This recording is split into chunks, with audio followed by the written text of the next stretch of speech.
தமிழ்நாட்டுல எந்த இடம் நீங்க? இஞ்சி பேஸ்ட் தயாரிக்கிறேன். இப்போ வெறும் தனி மிளகாய் தூளை மட்டுமே வச்சு செய்கிற ஒரு சிம்பிளான வந்து என்னென்னா ஒரு பிரியாணி. நல்லா பேஸ்ட்டாக வந்து என்னென்னா ஆக்கிடணும் இந்த இதை. ஓகே, தக்காளி தான் லைட்டாக கொதிச்சுக்கிட்டு இருக்கையில் வந்து என்னென்னா அது மேலே அப்படியே ஆட் பண்ணிடுவாங்க. ஓகே, இப்போ வந்து என்னென்னா தண்ணியும் அரிசியும் வந்து என்னென்னா ஒரே அளவுக்கு வந்துடுச்சு. இப்போ ஓப்பன் பண்ணுங்க, எப்படி இருக்குன்னு பார்ப்போம். தமிழ் சொந்தங்களுக்கு வணக்கம். நாங்க என்னண்டா இப்ப வந்து ஒரு எங்களோட ஸ்டூடெண்ட் ஹாஸ்டல்லாம் நிக்கிறோம். எனக்கு பக்கத்துல பாத்தீங்கன்னா தமிழ்நாட்டு நண்பர் ஒருவர் நிக்கிறார். அவர் எங்களுக்கு என்னண்டா ஒரு பிரியாணி செஞ்சு காட்ட போறார். அவர் வந்து தமிழ்நாட்டுல எந்த இடம் நீங்க? நான் வந்து காரைக்குடி. காரைக்குடி எவ்வளத்தடியில? மதுரைக்கு தேவக்கோட்டை. தேவக்கோட்டையா? எனக்கு பக்கத்துல பாத்தீங்கன்னா காரைக்குடி நண்பர் இருக்கிறார். அவர் வந்து எங்களுக்கு என்னண்டா தமிழ்நாட்டு ஸ்டைல்ல எங்களுக்கு பிரியாணி செஞ்சு காட்ட போறார். அப்ப நாங்க என்னடா செம்மையா சமைக்க போறோம், பயங்கரமா ருசிக்க போறோம். வாங்க வீடியோக்குள்ள போகலாம்.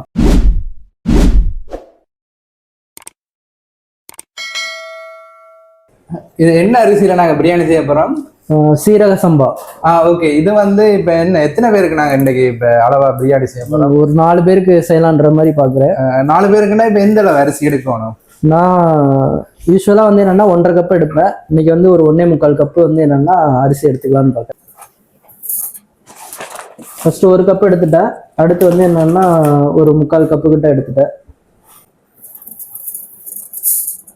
ஃபஸ்ட்டு ஊற வச்சுக்கிறோம் அந்த அரிசியை நல்லா. ஓகே.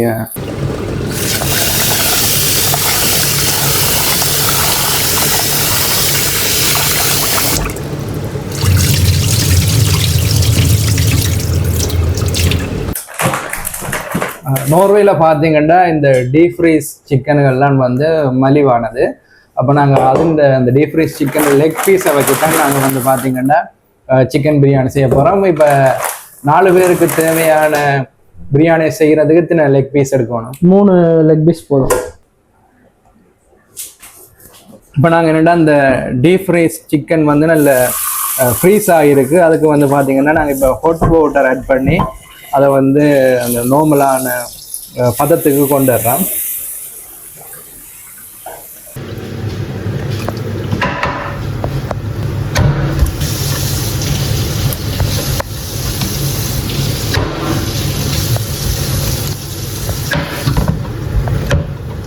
அரிசியையும் சிக்கனையும் ரெடி பண்ணிட்டு நாங்கள் பிரியாணிக்கான பேஸ்ட்டை வந்து இப்போ தயாரிக்க போகிறோம்.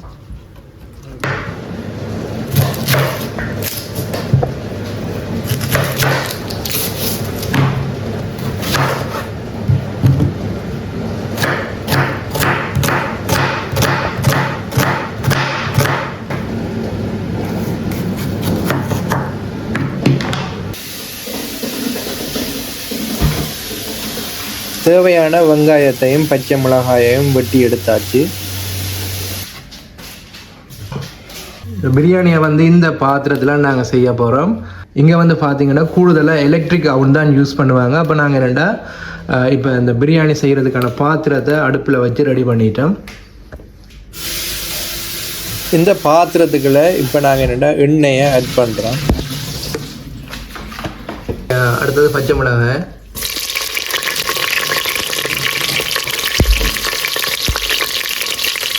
அடுத்தது பார்த்தீங்கன்னா வெங்காயம்,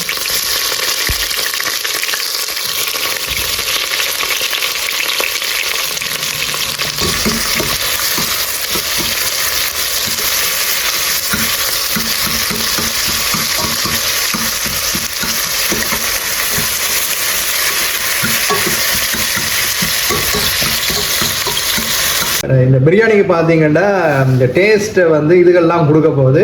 அதுக்கு என்னென்ன ஆட் பண்ணுறேன்டா, என்னென்ன இதுகள் வந்து என்னென்ன ஆட் பண்ணணுமாண்ணே? நான் சிறிதளவு சோம்பு, பிரியாணி இலை, ஸ்டார் பூ, கிராம்பு, ஏலக்காய், பட்டை, அப்புறம் வந்து என்னென்னா கடற்பாசி, இது எல்லாம் கொஞ்சம் கொஞ்சம் தான் எடுத்துக்க போகிறேன். ஏன்னா இது ரொம்ப 4 பேருக்கு மட்டும்தான் பண்ண போகிறோம். அதனால வந்து என்னென்னா ரொம்ப கொஞ்சம் கொஞ்சம் தான் எடுத்துக்கிறேன். இதான் வந்து பிரியாணிக்கே டேஸ்ட் கொடுக்க போகுது. உண்மையிலே இதுதான் வந்து என்னென்னா அதோட ஃப்ளேவருக்கு வந்து என்னென்னா ரீசன், மெயின் ரீசன். ஓகே.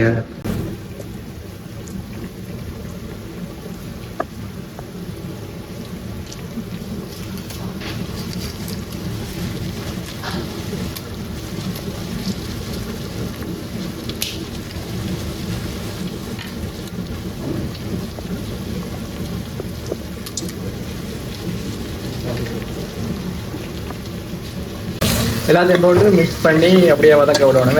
ஆமாம், நான் அடுப்பை வந்து லோ ஃப்ளேமில் வச்சுப்பேன். ஏன்னா ஹை ஃப்ளேமில் வச்சோம்னா ஈஸியாக வந்து என்னென்னா கறி பிடிக்க ஆரம்பிச்சிடும். ஓகே, இந்த வெங்காயம் எல்லாம் கறிடுமே. ஆமாம், ஓகே. அப்படியே லோ ஃப்ளேம்லேயே வச்சு இந்த வெங்காயம் வந்து நல்லா கோல்டன் ப்ரௌன் வரும் மட்டும் இப்படியே வதக்கி கொண்டே இருக்கணும். ஆமாம். அடுத்தது பார்த்தீங்கன்னா நாங்கள் இஞ்சி பேஸ்ட் தயாரிக்க போகிறோம். அதுக்கு அவர் இஞ்சியை கட் பண்ணி வச்சிருக்கிறார். இஞ்சி பேஸ்ட் தயாரிக்கிறேன் இப்போ. ஓகே, இதுக்கு எவ்வளவு தக்காளி போடணும்? நான் 2 தக்காளி எடுத்துக்கிறேன். ஓகே, இப்போ தக்காளியை பார்த்தீங்கன்னா இப்படி கீழங்கீழமாக வெட்டியாச்சு. இதில் வந்து பூண்டு பேஸ்ட்டு கொஞ்சம் போட்டுக்கிட்டோம்.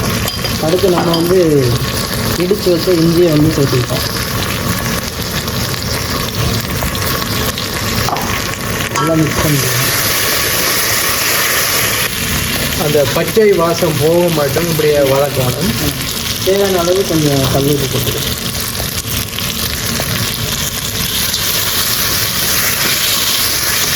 அந்த வெங்காயம் ஓரளவு வதங்கிட்டு லாஸ்ட்டாக வந்து பார்த்தீங்கன்னா நாங்கள் வந்து தக்காளி ஆட் பண்ணுறோம்.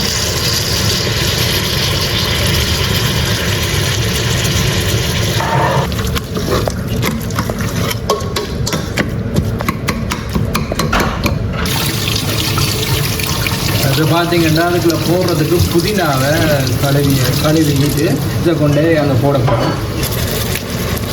கழுவின புதினாவை பிச்சு இந்த எல்லாம் வந்து மிக்ஸ் பண்ணி அந்த பேஸ்ட்டுக்கெல்லாம் நாங்கள் ஆட் பண்ணுறோம். எல்லாத்தையும் சேர்த்து அப்படியே மிக்ஸ் பண்ணிவிட்டு ஒரு பேஸ்ட் மாதிரியே அப்படியே எடுத்துக்கிட்டாங்க. ஓகே, பேச்சுலர்ஸ் வந்து என்னென்னா இப்போ இந்த பிரியாணிக்கு வந்து என்னென்னா தனியாக வந்து என்னென்னா பிரியாணி மசாலா இதெல்லாம் வந்து என்னென்னா செய்யணுன்ற அவசியம் இல்லை. இது வெறும் சில்லி பவுடர், வெறும் தனி மிளகாய்த்தூளை மட்டுமே வச்சு செய்கிற ஒரு சிம்பிளான வந்து என்னென்னா ஒரு பிரியாணி. இது வந்து என்னென்னா இந்த இதில் ஆட் பண்ணுறோம்.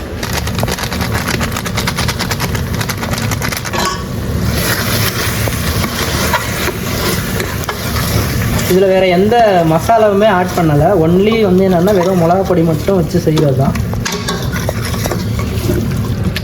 இந்த பேஸ்ட்டுக்கு இவ்வளவு ஆட் பண்ணினா காணுமா? போதும். ஏன்னா தனியாக நம்ம வந்து பிரியாணி மசாலா இதெல்லாம் போட்டோம்னா அது டிஃப்ரெண்ட் டேஸ்ட்டாக இருக்கும். ஆனால் இது வந்து தனி மிளகாத்தூள்லேயே வந்து என்னென்னா அந்த டேஸ்ட்டை நம்ம கொண்டு வர முடியும்.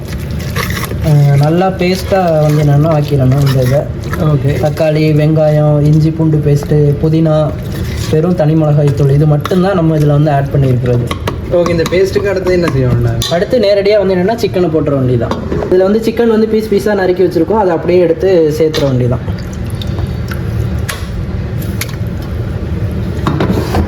இப்போ சிக்கனை சேர்த்தாச்சு. மைல்டாக வந்து என்னென்னா கிண்டி விட்டுக்க வேண்டியதான். மசாலா நல்லா அதில் மிக்ஸ் ஆகுற மாதிரி.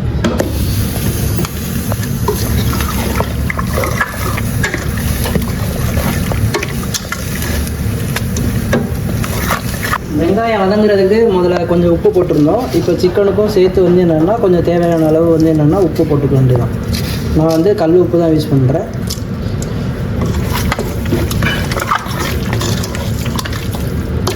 உங்களுக்கு வேணும்னா கொஞ்சமாக வந்து என்னென்னா தயிர் ஆட் பண்ணிக்கலாம். அப்படி இல்லாட்டினா கடைசியாக வந்து என்னென்னா லெமன் ஆட் பண்ணிக்கலாம். கொஞ்சமாக இதில் வந்து என்னென்னா தயிர் ஆட் பண்ணிக்கிறேன். இதான் பார்த்தீங்கன்னா நார்வேஜியன் தயிர்.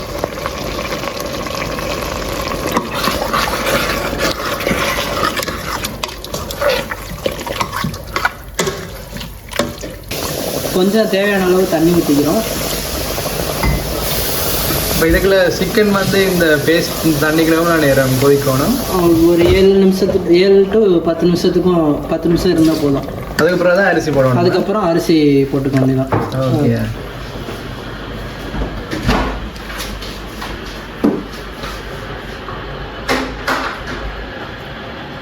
எல்லாம் கணக்காக இருக்குது. இப்போ அரிசி வந்து முன்னாடியே நம்ம ஊற வச்சுருந்தோம். நல்லா அரிசி வந்து ஊறிடுச்சு. இது வந்து அப்படியே வந்து என்னென்னா லைட்டாக கொதிச்சுக்கிட்டு இருக்கையில் வந்து என்னென்னா அது மேலே அப்படியே ஆட் பண்ணிட வேண்டியதான். லைட்டாக ஒரே ஒரு கிண்டு மட்டும் கிண்டிட்டு இப்போ ஒரு 2 நிமிஷத்தில் வந்து என்னென்னா தம்மு வச்சிட்டோம்னா நல்ல சுவையான பிரியாணி ரெடி ஆகிடும்.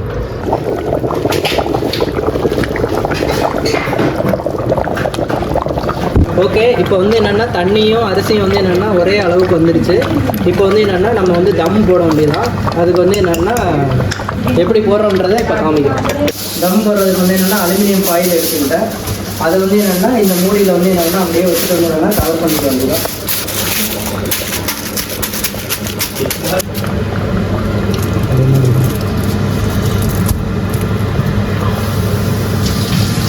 இப்போ வந்து என்னென்னா டைட்டாக வந்து என்னென்னா இந்த மூடியை வச்சு மூடிட்டோம். அப்படியே வந்து என்னென்னா தம் போட வேண்டியது. பிரியாணிக்கு சைட் டிஷ்ஷாக பார்த்தீங்கன்னா முட்டையும் ரைத்தாவும் நாங்கள் செய்கிறோம்.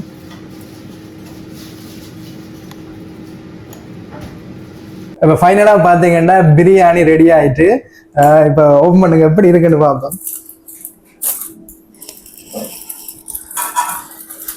வாவ்,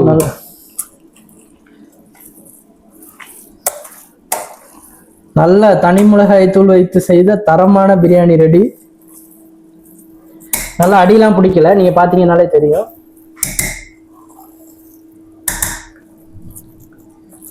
இப்போ பார்த்தீங்கன்னா பிரியாணி, முட்டை, ரைத்தா எல்லாம் ரெடியாக இருக்குது. வாங்க சாப்பிட்டு பார்ப்போம் எப்படி இருக்குது. இதான் பார்த்தீங்கன்னா எங்கட காரைக்குடி நண்பர் செய்த சிக்கன் பிரியாணி. இதுல பாத்தீங்கன்னா இப்படி இருக்குன்னு காரணம், இப்ப இந்த பிளேட்டை பார்த்த உடனே சாப்பிடணும் போல இருக்கு, அப்படி இருக்குது. வாங்க சாப்பிட்டு எப்படி இருக்குன்னு பாப்போம் டேஸ்ட். இங்க பாத்தீங்கன்னா எனக்கு ஒரு பெரிய ஒரு லெக் பீஸ் ஒன்று வந்திருக்கு. எப்படி இருக்குன்னு பார்ப்போம். உண்மையா வந்து பெரிய பெரிய ஹோட்டலே தோத்துடும் அந்த அளவுக்கு டேஸ்டா இருக்குது பிரியாணி. இப்போ சிக்கன் பீஸ், எக், ரைத்தா மூண்டையும் சேர்த்து எப்படி இருக்கணும் பார்ப்போம்.